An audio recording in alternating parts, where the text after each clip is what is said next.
અને ટીકના ઠાણે એવું કહ્યું છે કે breath is the bridge between mind and body. મન અને શરીરને જોડતી એક જ કડી છે શ્વાસ. તો when you focus on your breathing, ઘણા બધા પ્રોબ્લેમ્સ ધીરે ધીરે ધીરે ધીરે ઓગળતા જાય છે. એનું કારણ એ છે કે જ્યારે તમે બ્રીથ પર ફોકસ કરો છો ત્યારે બાકી બધું દૂર થતું જાય છે. અને you can observe your thoughts objectively, જેને સાક્ષી ભાવ કહ્યો છે. કે જેવું તમે બ્રીથ પર ફોકસ કરો છો, અત્યારે હું બ્રીથ પર ફોકસ કરું છું, હવે મારા મનમાં જે વિચારો ચાલી રહ્યા છે કે આ લોકો કંટાળે છે, હમણાં 2-3 જણ ઊભા થશે, તો આ બધા આ મારી ઇગોઇક સેલ્ફ છે. ઓકે, સો તમે જેટલું ઇગોઇક સેલ્ફથી અંતર કેળવતા જાઓ છો એટલું તમે વધુ હીલ થતા જાઓ છો. કારણ કે એ બધા મનના તુક્કાઓ છે. ધ પાવર ઓફ નાવ તમે વાંચ્યું હોય તો એટલી જ આધ્યાત્મિક મથામણ છે કે you have to separate your conscious self from egoic self. Egoic self એટલે તમારા મનમાં ચાલી રહેલા વિચારો, કાં તો ભૂતકાળનો અફસોસ છે, કાં તો ભવિષ્યની ચિંતા છે. આ ક્ષણમાં tell me right now in this present moment તમને શું દુઃખ છે? That is the power of now. અને આ જીવન એ વર્તમાન ક્ષણોની શૃંખલા છે. It is a series of present moments. આ ક્ષણ પતી ગઈ પછી હવે નેક્સ્ટ ક્ષણ આવી તો ઓલી ક્ષણ વીતી ચૂકી છે, ખાલી તમારી મેમરીમાં છે, રિયાલિટીમાં નથી. એવી જ રીતે હવે પછીની ક્ષણમાં શું થશે આપણને ખબર નથી, એ કાલ્પનિક છે. So it is the power of now. અને પાવર ઓફ નાઉમાં પ્રવેશવા માટે breath is the best way. એમાં કોઈ ટોલટેક્સ આપવો નથી પડતો. You just focus on your breathing. અને 10 મિનિટથી શરૂઆત કરો, ખાલી 10 જ મિનિટ, બહુ લાંબુ નહીં કરવાની જરૂર નથી. But achieve mastery in solitude and nobody in this world can disturb or disappoint you. તમે એક જ જગ્યાએ શાંતિથી બેસો ખૂણામાં, પુસ્તક હોય તો ઠીક, નહીં તો શાંતિથી બેઠા રહો, કોણ તમારું હાર્ટ બ્રેક કરી શકે? આમ તો એકલો જ છું ભાઈ, આવતું તું ના આવતો એ મારી કંપની એન્જોય કરું છું. તો હવે આ બધું છે ને પર્સપેક્ટિવની રમત છે. હમણાં જીમમાં 2 લોકોને વાત કરતા સાંભળતો હતો. એક જણે બીજાને કીધું હતું કે કોઈકને એના મિત્રની વાત કરતો હશે કે એને સવાર સાંજ ખાલી કાંઈ કરવાનું નહીં, ખાલી જમવા જવાનું, કોઈ કામ નહીં કરવાનું, કોઈ મળવા ન આવે, કોઈ એને બોલાવે નહીં, એને જે પુસ્તક વાંચો હોય એની સુધી પહોંચી જાય. મેં કીધું આ તો કેટલી વૈભવી જીવન કહેવાય. તમને કોઈ ડિસ્ટર્બ ન કરે, ફોન ન હોય તમારી પાસે, ખાલી સવાર સાંજ જઈને જમી આવવાનું, અને તમારે જે પુસ્તકો વાંચો એ વાંચવાના, જેટલું સૂવું એટલું સૂવાનું. તો એ માણસ દુઃખી હતો, કંટાળી ગયો. એટલે મને નવાઈ લાગી, મેં કીધું આવું જીવન જીવનારો માણસ કેમ કંટાળી જાય છે? પછી મને ખબર પડી કે જેલમાં હતો.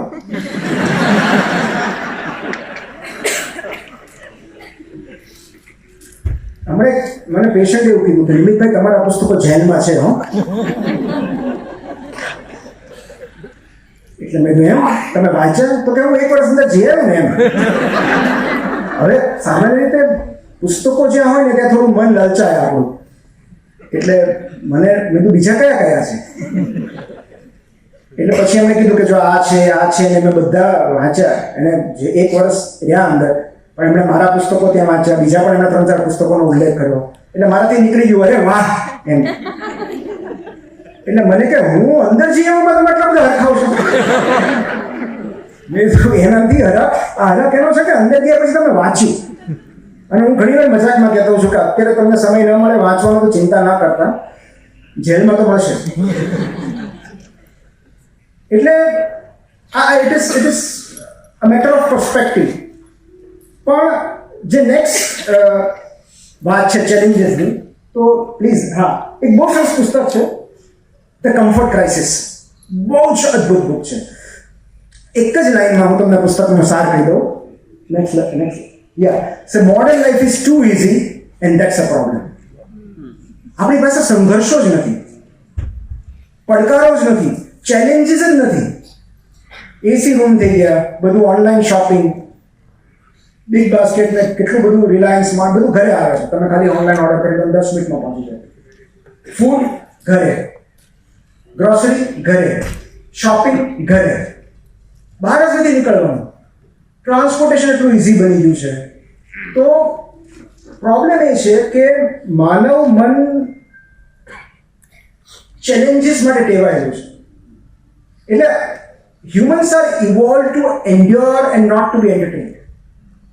આપણી ઉત્ક્રાંતિ સંઘર્ષો માટે થઈ હતી, ઇન્સ્ટાગ્રામ રીલ માટે નહીં. એટલે આપણને વધારે પજવે છે કે આપણે તો ચેલેન્જીસ ફેસ કરવા માટે બનેલા છીએ.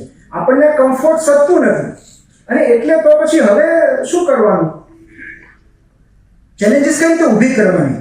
તો એની માટે આપણે સરસ લખ્યું છે બુકમાં કે કઈ રીતે ચેલેન્જીસ કે તમારે લાઈફમાં. પણ હું ટૂંકમાં કહું તો એક વર્ડ છે મિસોગી, ધ પાવર ઓફ મિસોગી કહે છે. મિસોગી એટલે કે એક જાપાનીઝ કન્સેપ્ટ છે, જાપાનીઝ રિવાજમાંથી આવે છે કે વર્ષમાં એકવાર એવું કશું કરો જે તમારી જાતને ચેલેન્જ કરે. મતલબ do one thing at least once a year which challenges your physical or mental limits, either શારીરિક or માનસિક સ્તરે. જેમ કે શારીરિક સ્તરે જેમ કે તમે મેરેથોન દોડો, કે કોઈ પર્વત ચડી આવો, કે ઉપવાસ કરો, લાંબા ઉપવાસ કરો, એ પણ ચેલેન્જ છે. માનસિક ચેલેન્જીસ જેમ કે કોઈ બુક લખો, કે કોઈ ઇન્ડેક્સ જર્નલમાં પેપર પબ્લિશ કરો, કે ચેસ રમો, કે કોઈ ફિક્શન વાંચો. આ બધી મેન્ટલ ચેલેન્જીસ છે.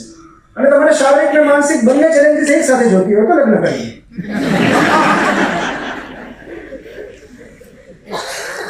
પછી દરરોજ સવારે ઉઠીને તમને પડકારો અને કોઈ ખોટ જ નહીં રહે, તાણ જ નહીં. એટલું બધું આવશે કે તમને એમ થશે કે આજે હવે પાણીની પાઇપલાઇન તૂટી છે, ને આજે હવે આ નથી આવતું, ને પેલું નથી આવતું, ગીઝર પકડી ગયું છે. પણ જ્યારે પણ તમે કશું ચેલેન્જિંગ કરો છો ને ત્યારે તમને બહુ જ સારું લાગે છે. અને એટલે એ ચેલેન્જીસની જે વાત છે એ બહુ જરૂરી છે. અને આપણી ચેલેન્જીસ તો આપણે નક્કી કરવાની છે કે, અને એમાં જીતવું જરૂરી નથી. તમે 10 કિલોમીટર મેરેથોન માટે રજીસ્ટ્રેશન કરો, 5 કિલોમીટર પાછા આવતા રહો, દેટ ઇઝ ફાઇન. જીતવું જરૂરી નથી, પણ એ ચેલેન્જ કરવું જરૂરી છે. And so last next slide. હવે છેલ્લું બાકીનું છે. હવે નાવ યુ ટેલ મી કે આટલું આપણે કર્યું, what should be the peak of this. આ હાયરાર્કીની પીક શું હોવી જોઈએ? કઈ એવી એક્ટિવિટી કે જે તમને એવું લાગે કે યાર હવે તો સુસાઇડ બીજા કરે, આ જગતને આપણી બહુ જરૂર છે. વન એક્ટિવિટી જે તમે કરશો, you will feel this world needs you, wants you. આ જગતને તમારી જરૂર છે. એની ગેસીસ? Love yourself. સોરી?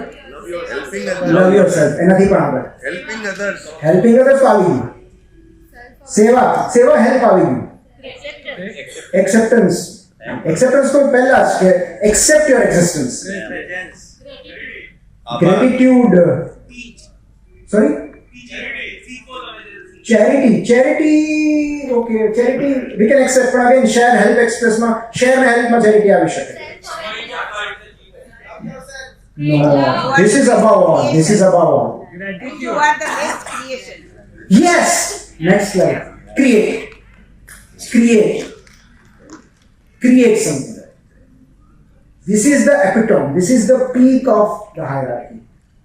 કારણ કે એવું કહેવાય છે કે સાધક જ્યારે સ્વની ખોજમાં નીકળે છે ત્યારે સર્જન તરફ વળે છે. So when you want to explore yourself, create something. અને ક્રિએશન બીજું કશું જ નથી, એ જાત સાથેની એક રોમેન્ટિક રીત છે. Because when you create something, તમે કન્ઝ્યુમરમાંથી કોન્ટ્રીબ્યુટર બની જાઓ છો. You are no longer a consumer. You are a creator now. You are a contributor. તમે સમાજને કંઈક આપી રહ્યા છો. અને ક્રિએશન છે ને એ, see there is a difference between construction and creation. કન્સ્ટ્રક્શનનો તફાવત એ, કન્સ્ટ્રક્શન શું હોય કે કોઈ અંડર કન્સ્ટ્રક્શન બિલ્ડિંગ હોય ને તો એ તમને ખંડેર લાગે કે હજી ક્યાં પૂરું થયું છે, એ પૂરું થશે પછી સુંદર લાગશે. સો કન્સ્ટ્રક્શન હોય ને એ પૂરું થયા પછી તમને સુંદર લાગે છે. ક્રિએશન તો જ્યારે પ્રક્રિયા ચાલુ હોય ને ત્યારથી તમને સુંદર લાગે. પૂછો કોઈ માતાને, જે દિવસથી ખબર પડે કે પ્રેગ્નન્સી ટેસ્ટ પોઝિટિવ છે, ખબર પડે કે સોનોગ્રાફીમાં બચ્ચું દેખાય છે, જગત તો પછી જુએ છે. માતા સૌથી પહેલા પ્રેમમાં પડે એ સર્જનના, કે હું જગતને કશું આપી રહી છું, સમાજને કશું આપી રહી. સો એ કોઈ પણ ક્રિએશન હોઈ શકે અને શું ક્રિએટ કરી શકાય એ મેં મારી સમજણ પ્રમાણે એક સ્લાઇડ બનાવી છે એ હું તમને હમણાં કહું પણ the act of creating gives you the sense of meaning and joy. અને કઈ 10 વસ્તુ છે યસ સો આમાં ઘણું બધું કદાચ રહી ગયું છે પણ these are the 10 things a human being can create. Art, craft, writing, music, food, ideas, business, lastly community. કાલે મને નિમેશભાઈ કહ્યું કે મને બહુ સારું લાગે છે આ બધા પ્રોગ્રામ અમારા થકી થઈ રહ્યા છે નિમિત્રોમ થકી મને બહુ આનંદ લાગે છે અને ત્યારે મેં એમને કીધું કે because you are creating a community so નિમિત્રોમ ઇઝ અ કોમ્યુનિટી જ્યારે તમે લાઇક માઇન્ડેડ લોકોને ભેગા કરો છો કોઈ એક સરસ મજાની વાત શેર કરો છો વિચાર શેર કરો છો you are creating a community તો જ્યારે પણ આ તમે કશું પણ ક્રિએટ કરશો એ ઇવન ફૂડ હોય સિમ્પલ તમે ખાવાનું બનાવશો તો તમને સારું ફીલ થશે because you are creating something so creation is the ultimate goal જો તમે ત્યાં સુધી પહોંચી શકો તો પણ we have to start with the base પાયાથી શરૂઆત કરવી પડે and the takeaway is કે the same mind that thinks of ending life can also be trained to fall in love with it again. જે બીમાર ચિત્તને મરી જવાના વિચારો આવે છે એ જ બીમાર ચિત્તને તાલીમ આપીને ફરીથી જીવનના પ્રેમમાં પાડી શકાય. તાલીમ કોણ આપશે એ તો આપણે જ આપવી પડશે.